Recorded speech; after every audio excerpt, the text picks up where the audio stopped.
Hello, geeks. Welcome to Geeking Out, the podcast about all geeky aspects of software delivery, DevOps, observability, reliability, and everything in between. I'm your host, Adriana Villela, coming to you from Toronto, Canada. And geeking out with me today, I have Austin Emmons. Welcome, Austin. How's it going? Not bad. Super happy to have you here. Happy to be here. Thanks for having me. And where are you calling from? Based in Pittsburgh, Pennsylvania. Awesome. Well, are you ready for the lightning round questions? Yeah, let's do it.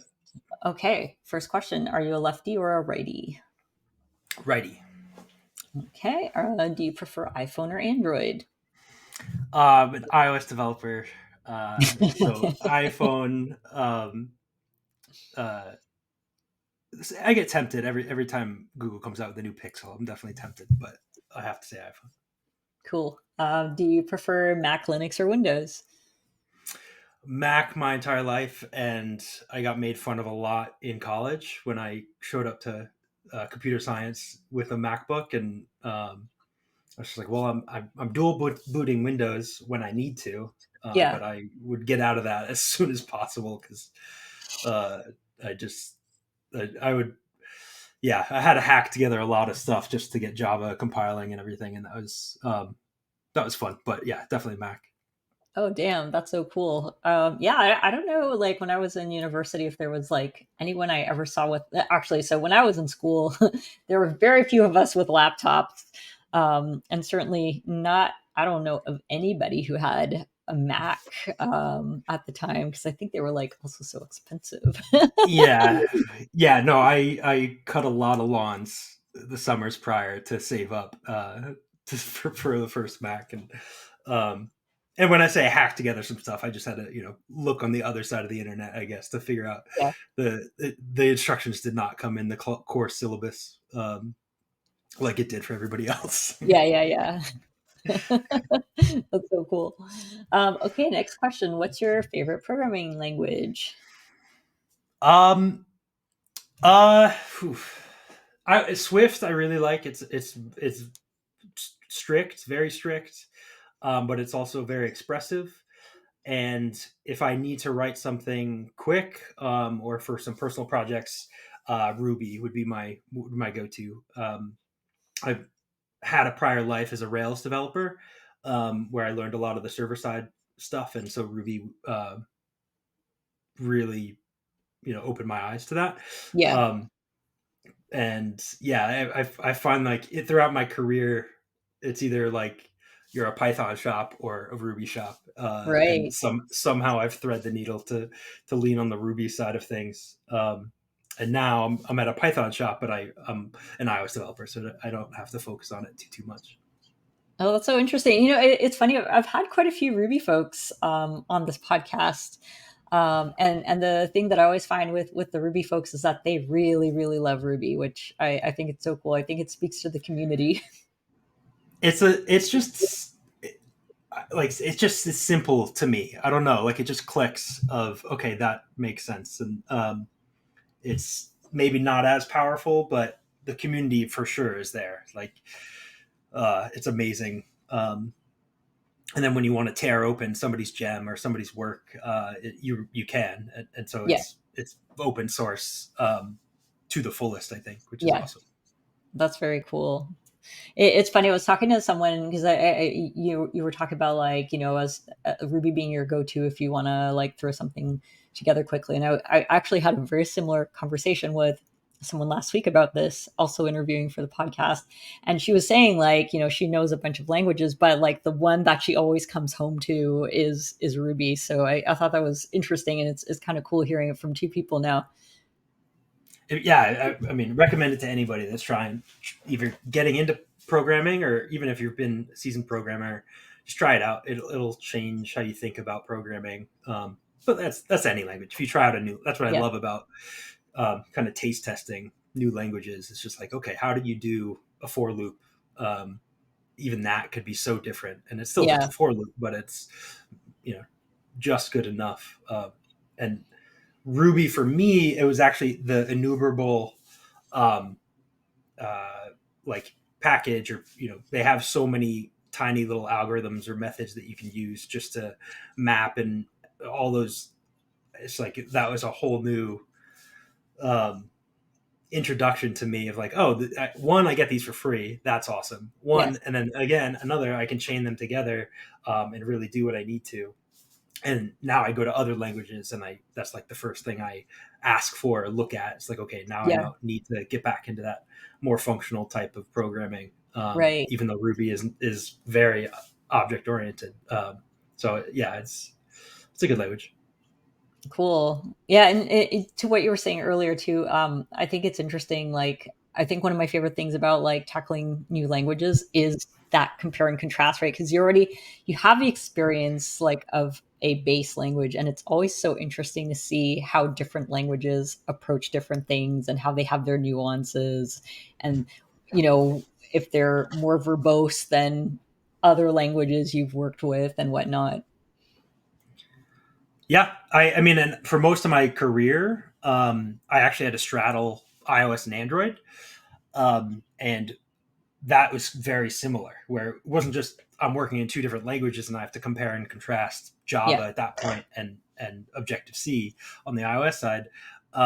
It was actually the platforms themselves. It's like, okay, how do I show full screen content? iOS, you call it a view controller. Android, you call it an activity at that point. You still can, but they've kind of shifted the thinking to fragments and compose now. And so it's like you had to stay along and be up to date with every change that the platform developers were making on top of the changes of the language. And I would always implement the same feature two or three times, where it's like implement it for iOS first. Okay, that works. Have to implement it for Android. It's the same feature, but I have to do it slightly differently. But I did it in a way that I have this experience that I like a little more. Okay, what Yeah. can I take from that Android side and actually come back to my iOS implementation and improve that a little bit? Um, and if you have the time, that's really beneficial because it just stretches your brain out. And yeah, I couldn't recommend it enough. That's awesome. That's so cool. So, I think I know the answer, but what do you prefer developing on more, iOS or Android? Um, I recently had it's iOS, but I recently had some work to do. This is probably a year and a half ago in Kotlin on Android, and I had stepped away from Android for probably 3 or 4 years, and then come Yeah. back to it for just a really quick 2 or 3 month project. Um, and I loved it. Kotlin and what they've done. It's just I don't know, so much more intuitive than Java. It really feels like it is a first party product. In the early days of Android, when I was in my early days, I guess Yeah. you could feel that it was an open source project, and you could feel that the design patterns that they were using were different depending on what part of the platform you were working in. Whereas iOS was everything is very cohesive. The Apple Mhm. platforms and the frameworks they provide very common design patterns, and Right. so you knew like you felt used to it, even though you had never seen this before. So, transitioning from requesting the device location to the device motion, it's almost identical code. On Android, there might have been separate patterns that you used, and so I think nowadays Android has leveled up, and those design patterns are more similar, or at least maybe it's just the entire community developing these packages have everybody's kind of leveled up and come together on how they like Android code to look. Right. Oh, cool. That's awesome. So definitely seeing an evolution in the right direction on that one. Yeah, just established patterns, I think, would be Yeah. the best way to put it. Is like those have started to actually like solidify and take shape.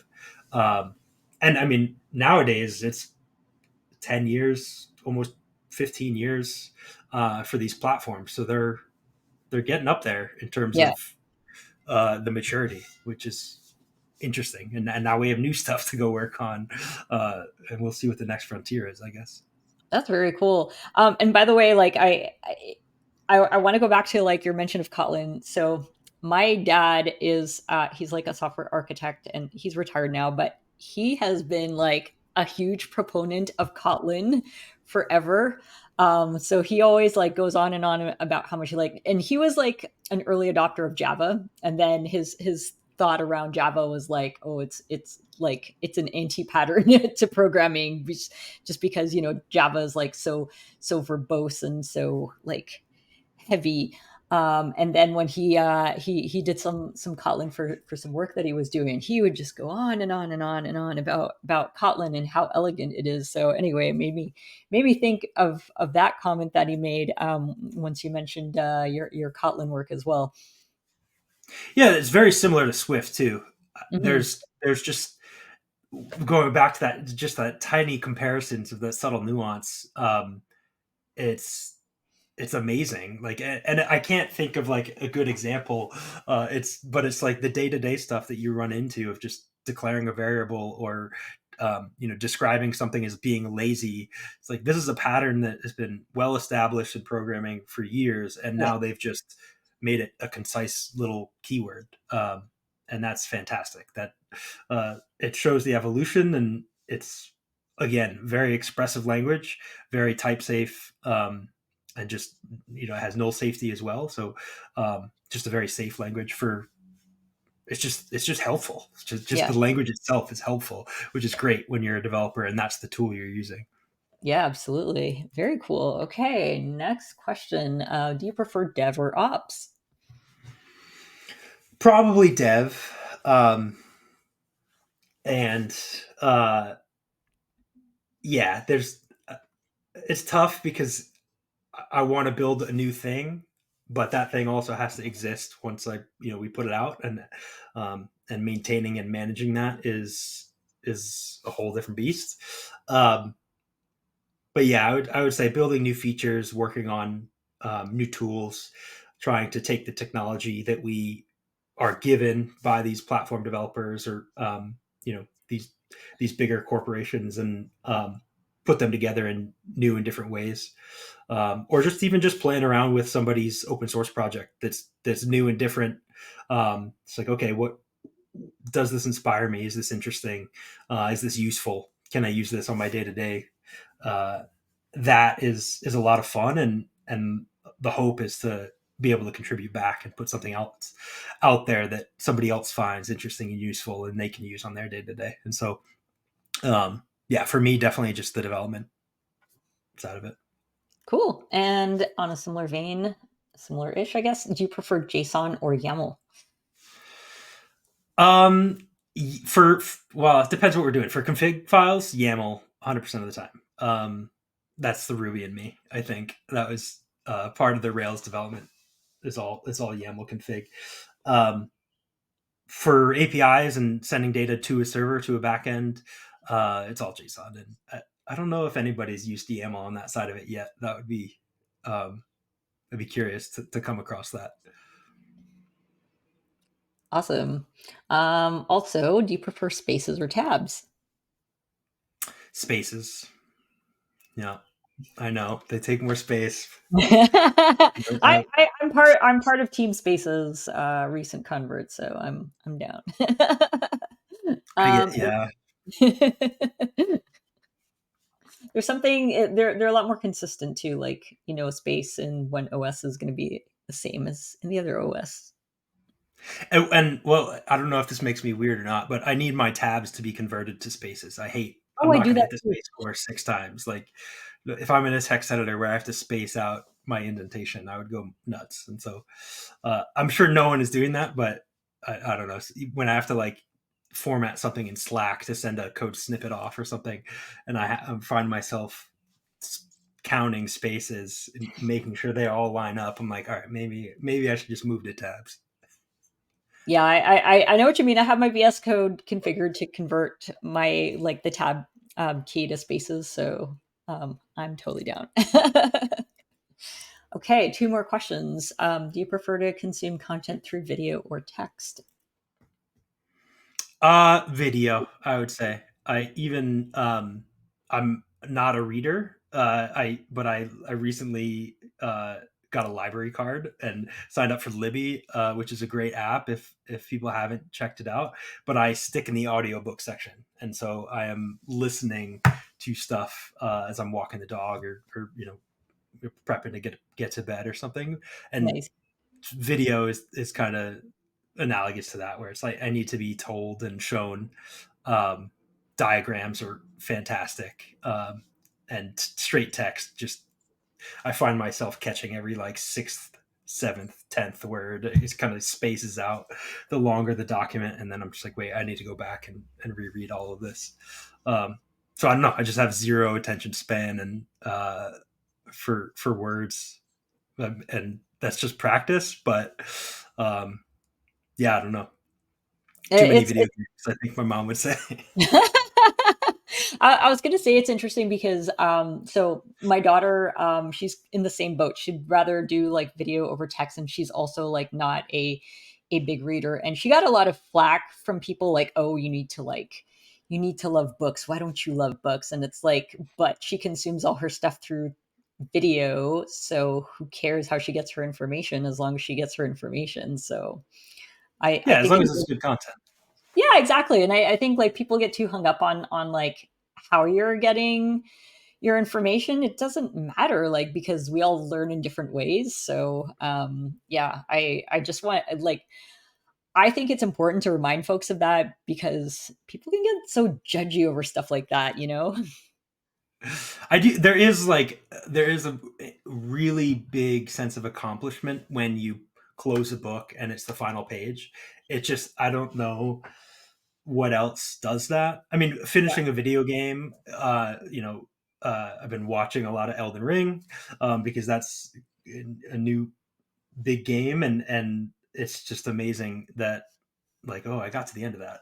It's just this massive epic. And so books, uh, yeah, there's nothing replaceable about a physical book. Yeah, true. I definitely agree. Although, like, I don't think I hardly have any physical books in my possession anymore. I might have like five. Everything now is like on my Kindle. Just from the space perspective, like I just Yeah, don't have a spot in my house to keep so much stuff. I had to get rid of a lot of my physical books a long time ago. I think once I have a place that I know I'm gonna be in for a long time, then I might start accruing some of it. But just Oh yeah. moving, I've had to move 2 or 3 times in the last 6 years, and it's just awful to have a Oh box my of books god. that weighs 50 pounds, and you're So just like, ah, true. down the stairs, let's go. So Yeah, moving in itself is like a very awful experience. Like even from a small place where you're like, "Nah, I don't have that much stuff." And then you're like, "Where how have I been keeping all this crap for so long? Where has it been hiding?" there, in college, I did have a roommate that I lived with. It was just him and I, and we lived on this fourth floor of the walk up. And there was a really heavy box that I helped him move up the stairs, and I dropped it in our kitchen when we got to the top. I was like, "What the heck is in this? Is it just weight? Like this is just dead weight? What the heck is it?" And he just looks at me and goes, "Oh no, that's my weight set." And it was Oh just my 60 pounds god. of little like dumbbells and all this stuff. And the only time it got carried in the 2 or 3 years we were there is when I moved it up and then moved it out. He didn't use Oh it at crap. all. I didn't use it at all. And I was just like, you just got to get rid of this. This is not going in the truck. Oh my god. Yeah, that's the worst. I bought a one of those weight sets, you know, the ones that you like turn a knob and it'll like it's Oh, very very cool. heavy. And oh my god, when it came in the mail, and I work out in this room, which is like on the second floor of my house. When it came in the mail, I'm like, how the hell am I going to carry this thing? Because I think like each dumbbell is like 50 pounds or some ridiculous weight like that. So I think I either asked my husband. Yeah, I think I asked my husband. I'm like, you do it. Use your manly strength, Please, please. I can't do it. get two people. It's like moving a couch at that point. Like, Yeah, yeah. That stuff is heavy. Okay. All right. Final question of our lightning, not so lightning round questions is what is your superpower? oh man, I don't know what direction I want to go. I don't know. I have a like probably like seeing ahead, maybe seeing the future. If I had a superpower, I'm when I played sports or something, I always had a knack for just knowing what was going to happen before it happened. Ooh, And just like the vision, I guess, is in sports as well. You have to kind of skate to where the puck is going, as yeah, Michael Scott says, and uh, just being able to play. I played soccer mostly, so playing the ball into space to let people run onto it was really important, and that's carried through into technology of just knowing. Oh, okay. This I can see the development happening here. This is kind of the direction it's going. So maybe I should meet up with it up ahead, nice. and that can be really really useful. Sometimes you say I'm going to meet up with it here, and it's taking a 90-degree turn in a direction away from you, and you're like, I'm in the middle of nowhere. So it's not 100% of the time, but Yeah, I think just having an understanding of, okay, this is kind of shaping up. yeah, Um, let me let me get ready for the next act, and so yeah, that's. I mean, I would love freeze rays or flames or something physical as well, but yeah. Oh, that hopefully would be something fun. cerebral would be very cool as well. Yeah. Yeah, that's a great superpower because, well, especially in tech, like I think there are some technologies where you're kind of like, I feel like this is going somewhere. It's good to start investing now, right? Mm. Yeah, it's hopefully it works out. I guess you just gotta try to fire off a bunch of ideas to see. Okay, yeah, that could work. Yeah, totally. And that's what I like doing. Awesome. Well, we've survived the lightning-ish round questions, not so fast, not so fast lightning round questions. So now onto the meaty bits. So you work at Embrace, and if you can explain what is it that Embrace does, that would be super cool. Um, sure. Yeah. Just quickly, we're an observability product, and we focus mostly on mobile platforms, so Android and iOS. We have SDKs for React Native and Unity, and we have some clients that are in the game space. But those games are mostly on iOS and Android. And we've recently gone open source, which was a big shift in the company to kind of come out of the shadows. But even on top of that, we've also converted the foundation to be in OpenTelemetry, which is really exciting. OpenTelemetry is kind of a new standard, new-ish standard for observability, and it isn't um, really practiced in the mobile space, and so we were excited to hopefully uh, get a lot more people in the mobile space to uh, you know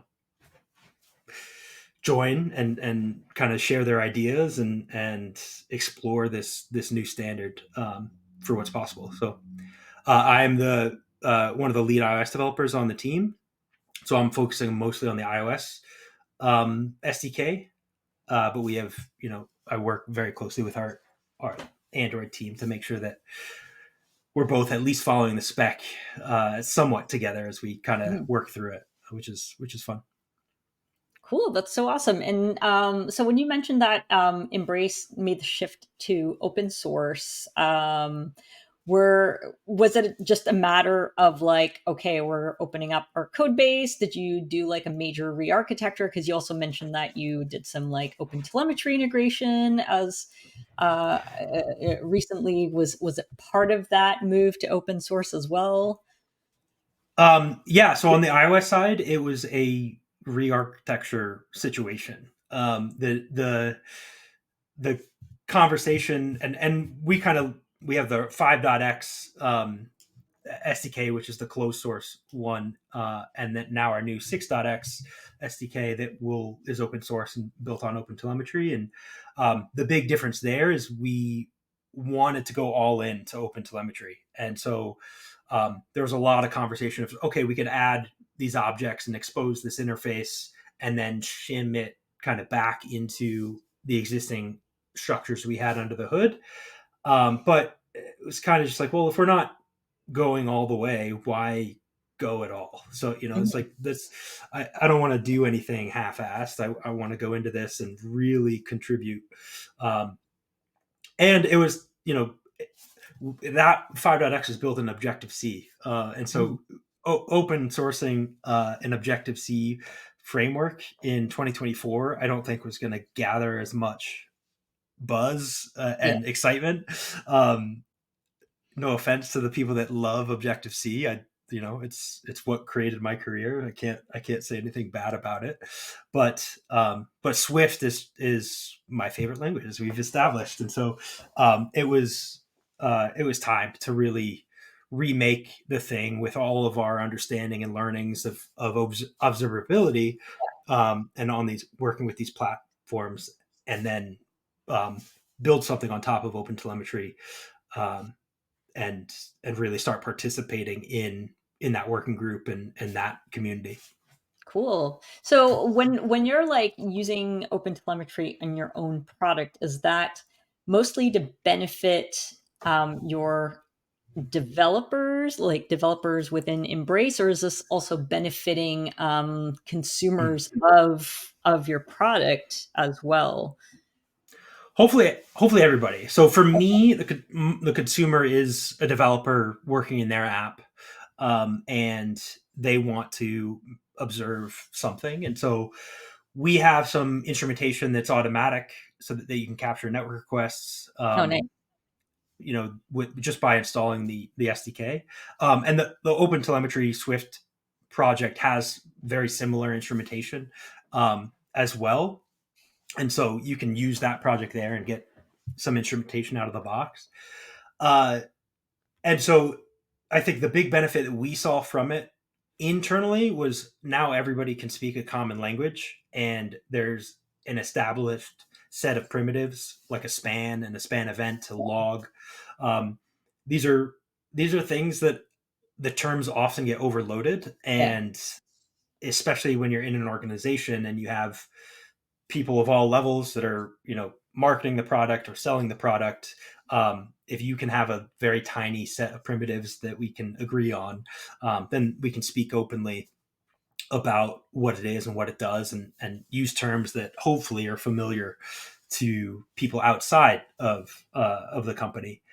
And then to hopefully benefit people outside of the company, they're coming in, and hopefully the learning curve is as shallow as possible, or as flat as possible, because the primitives, if they're used to open telemetry, the primitives are the same exact primitives. They're working with Mhm. spans to create a trace, or they're creating logs, Yeah.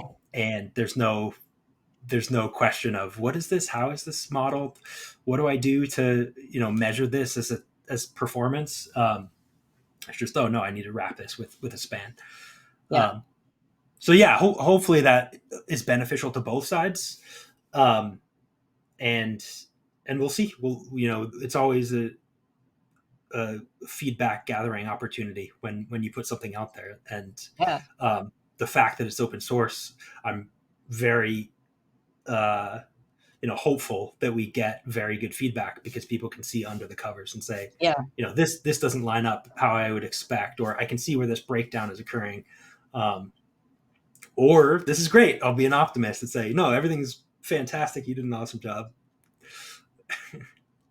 That's so cool. So and then the Embrace product itself is basically it provides like a UI so that like any mobile app can like that's sending telemetry data to it can you it's similar to like other observability tools, but it's this one's specifically tailored for mobile then.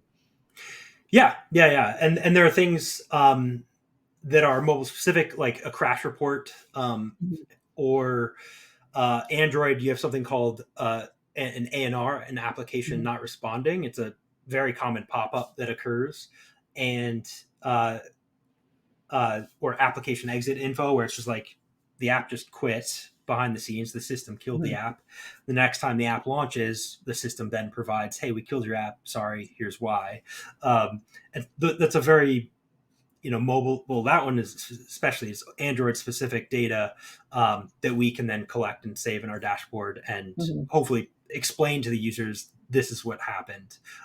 Here's why, or even just things where a user has quit the app Yeah. and the user apparently it seems the user got frustrated or stuck on this page. Go check out that page. Maybe there's a layout issue on the device that user was using where the submit button was rendered off screen in whatever circumstance. Maybe their name had pushed it somewhere, or their whatever product they were purchasing had just pushed it off screen. Um, it happens, but hopefully they have the tools then to go fix that issue and clip some of that text or reflow their layout so that button is now accessible. Cool. So then is it correct for me to assume that Embrace ingests like OTel data in like the native OTLP format, or do you guys have like an exporter So for Embrace? the state of it currently is we have generic export. So we have instrumentation. We have interfaces to add a span that mimic the OpenTelemetry API. Hmm. So you can add span, add logs. You can configure if you'd like a generic exporter, and so that's if you have a collector set up already. Yeah. Maybe you have a system somewhere in the cloud that is already ingesting telemetry, and you just want to add a new source to that. Yeah. You just pass us a generic exporter. A lot of those have already been implemented in the Open Telemetry projects, or you can implement your own if you want to get it to your server in a custom shape, um, and go from there. We by default will upload that data to our backend as well, Mhm. um, so that you can consume it in our dashboard. And so that's the current state of things. Where we want to go is actually provide the extensibility on the front end of that to ingest more of the data, to say, here's the Embrace tracer object that is an OpenTelemetry object, Mhm. conforms to the OpenTelemetry API, and you have your app that is already instrumented using Yeah. OpenTelemetry. Yeah. Just pass that tracer in, and all of the instrumentation that you've provided throughout your app will just work, and it'll now flow through our SDK and into our system if you'd like it, or through our generic exporter if you'd like it. Okay. And that's kind of uh, the free use. It's just you don't have to touch our dashboard at all, but you're using our SDK, and there's some benefit to the SDK to just maybe recover data if an app crash occurs, or you just want to use our crash reporting tool, and so you can just have that running and then have all instrumentation flowing through. So yeah, that's where what we're working on.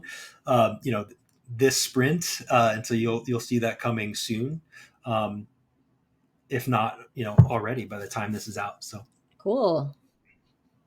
So then does that mean do you do do consumers of Embrace um, need to use the SDKs, then your SDKs, in order to emit telemetry? Or from the sounds of it, it looks like they can use OTel. Then, like, can you bypass the your own SDKs, like the Embrace SDKs?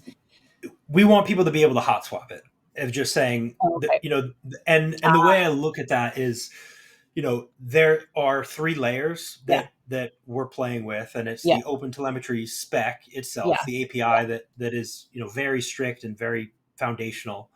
The semantic conventions that are provided by Open Yeah. Telemetry that the SIGs have come up with and agreed upon Yeah. and promoted.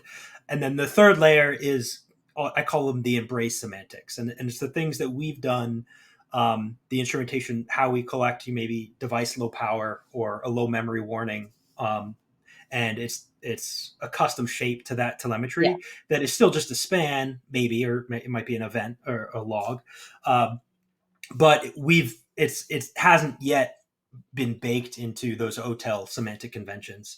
And Mm. that's the goal is it's going to start, we're going to try to prove its value and its worth and the structure of that and the use case Yeah. for the shape of that telemetry. And then once it's established, participate with the client side SIG, the Android SIG, the Swift SIGs to say, is this how you would, model Mm. a low power mode? Um, Right. and if that's the case, then let's propose it as an OTel semantic convention, and then just have everybody understand. Okay, if you have low power mode events, it might be a span with the name of the span is this, and the attributes are this and that, and we measure the whole time. And so there's we that top layer is really just for us to be able to move quickly and Yeah. provide value to our customers. Yeah. But as we're doing that, we're constantly talking with the SIGs every week to say, what's working for you, and it kind of goes both ways too. Any Yeah. new semantic conventions that come out, we want to use and take on as soon as we can. Right. Um, Right. but then our consumers, hopefully, if they are using the OTel Swift SDK directly and they're happy with it, then Yeah. great, that's fine. Yeah. We might in the future put out a package that could sit next to the OTel Swift thing that is just like some embrace conventions that Yeah. are little helpers. We extend Yeah. the Yeah. span to say, just to make it quicker and easier for developer to measure something like low power mode um, or disk IO for connecting to an SQLite database locally on the client. Um, that would be just useful, and we Yeah. want to hopefully drive that and be helpful. That's those tools I was talking about of just being helpful that somebody finds inspiring and useful. That's awesome. So then what it sounds like to me, and correct me if I'm wrong, is trying to make sure that you're as much up to date with the OTel semantic conventions and APIs as much as possible.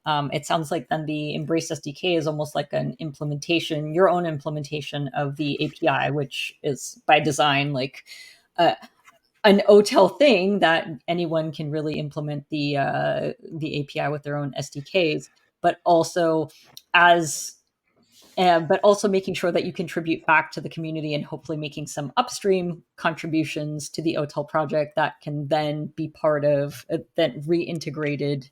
Um, Yeah, into the foundation, so that yeah, so it's not, then our name gets out there and people, maybe not, just the patterns that we've hopefully established to get out there and people start yeah, using them, and that would just put a smile on my face, like, oh, you found that useful, great.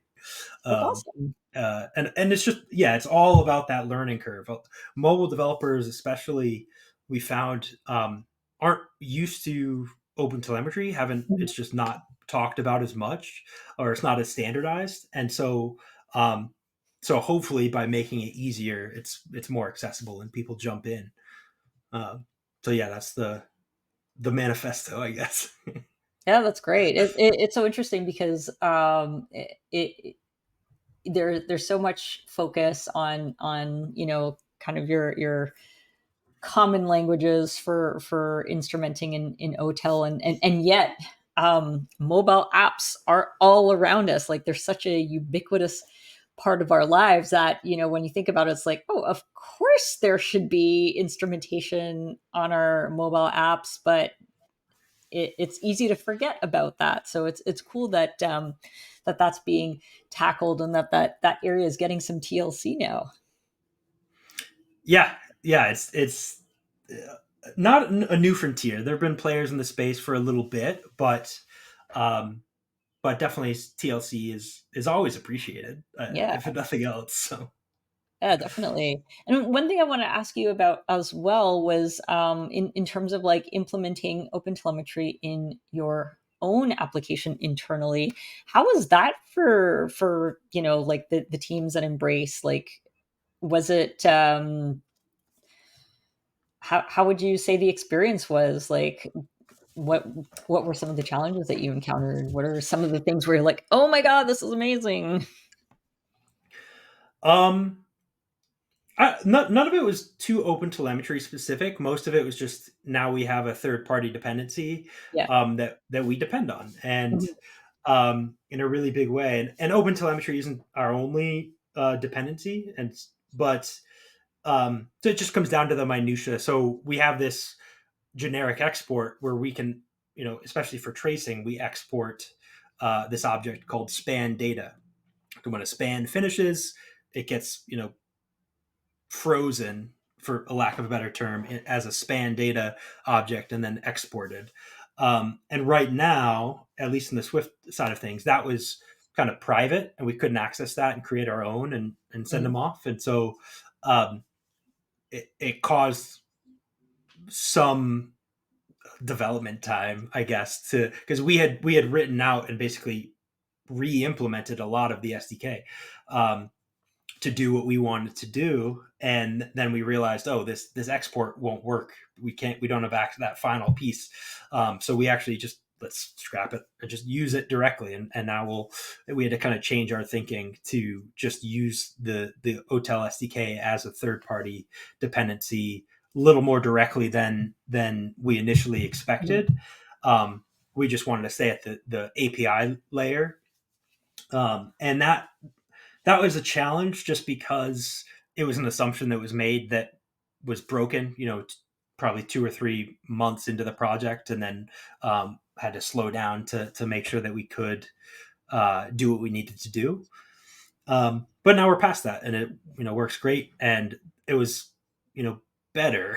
Yeah. We got to a better state, and what was great about that is I attend the Swift SIGs. I went to the Swift SIG, and Nacho is one of the like lead guys there, and he was very helpful. Explained what his expectation would be and why that is private, why that span data object is private, Mhm. and why we shouldn't just open it up. And so that is exactly how the process should go. There was a question. I raised the question. They, came together, discussed, and said, "No, there's a workaround for you." Yeah. And so go use the workaround. Oh, cool. Um, so it's you know helpful to do that, and uh, but it just I think that software development in general is, the assumption was broken Yeah. halfway, a time after some time occurred, and now there's, not a sunk cost fallacy, but just like we're going to have to change the assumption, that original assumption. So let's walk back a bit. But other than that, the team understood like the benefits of OpenTelemetry are so apparent. It's like we need a common envelope so that all of our telemetry can flow through this same channel. And if we want to start instrumenting a new thing, we shouldn't have to change anything along that Mhm. channel. It should just be a new span. Um, and we've done some things to kind of type hint what that span is. So if we have a network request, our backend can pick it up and see, oh, this is a network request, and we're gonna treat it as such. Uh, and that's been very useful. But that's all within the constraints of OpenTelemetry, which is great because um, it's it it takes a lot of the decisions away, which means we can focus on the things that we really care about or we Yeah. really want to try to do. Yeah, so then you don't even have to reinvent the wheel because it's there. Yeah. Yeah, exactly. Nice. Yeah. And do you use OpenTelemetry then to debug your own product, like your own code? We do actually. Right. And this there's a feature that we just implemented. Feature, is it a feature if it's not external? Um, I think so. But we implemented, we call it internal logs, and it's the how the SDK itself works. And so Mhm. we have errors that occur. We store data into an SQLite database ourselves, for local storage, and it's a file operation that can fail, for especially on mobile devices for many different reasons. The device can just stop, or the device can be out of disk space. And so when that happens, we have to do something about it. And the disk space one's a little odd because you're trying to save data that you can't. But we send off these internal logs that are just open telemetry logs. That's so Um, cool. yeah, and it's the best type of dog food, I guess. It's Totally. Yeah, I love hearing these end user stories because I'm one of the maintainers of the end user SIG, and so I think being able to share stories of folks not just in the companies who are like your typical consumers of OTel, which is like whatever large enterprise, but also like the observability vendors themselves using open telemetry on their own product, I think makes for a very compelling story because especially like if we want folks to use open telemetry, then it stands to reason that observability vendors would it would be very wise to use open telemetry on themselves and to use that to help them troubleshoot their own product. yeah, yeah, absolutely. And even just the performance of like another is the startup time of our SDK. Mhm. It's if we're slowing down, we ask that our SDK is created and started at the app launch time. Well, that's a critical point in time for an app, Yeah. and you want to show that user the initial content as soon as possible. And if our startup time is blocking and slowing down the app startup time, that's going to cause problems for us and that user. And so we don't want that. So we can trace that. We can just break it down by each operation that we want to show exactly how long it takes. And there's some interesting things that the platforms do that we can hook into, like how is um, the process kind of warms up, and the system actually kind of warms things up after it guesses if the user is going to interact with an app or not. So if a push notification comes in, it's likely that the user is going to tap that push notification and come into the app. And so in certain circumstances, the system will warm that process up. And if we know that launch time of the process, we can actually see how long it took, or how long that warming process, how long that process was kept warm, I guess is what I'm trying to say, Mhm. before that user has entered the app. And so it's just very interesting things. It's almost not even the performance of our SDK, but just like interesting behavior that the system is doing that I'm curious about. Maybe no one else is interested in this, but I'm just like, okay, this is how Apple is doing stuff under the hood. Let Yeah. me let me take a peek. That's very cool. Well, we are coming up on time, but before we wrap up, I wanted to ask if you have any words of wisdom or hot takes to share with our audience. Um, if you're working on a project and it's closed source and you're curious about going open source, I would say just do it. It's very useful to get feedback. I have a couple of side projects that I am toiling with. I just need to spend the time to actually finalize them and push out, the little blurb of a README that they need. But I just need to do it, and so that would be the words of wisdom. Put it out there, get feedback. It's cool. I will use it. It's and it'll be more fun. I'm sure it will. That's awesome. Well, thank you so much, Austin, for geeking out with me today. Y'all don't forget to subscribe and be sure to check the show notes for additional resources and to connect with us and our guests on social media. Until next time, Peace out and geek out. Geeking Out is hosted and produced by me, Adriana Vilela. I also compose and perform the theme music on my trusty clarinet. Geeking Out is also produced by my daughter, Hannah Maxwell, who incidentally designed all of the cool graphics. Be sure to follow us on all the socials by going to bento.me/geekingout.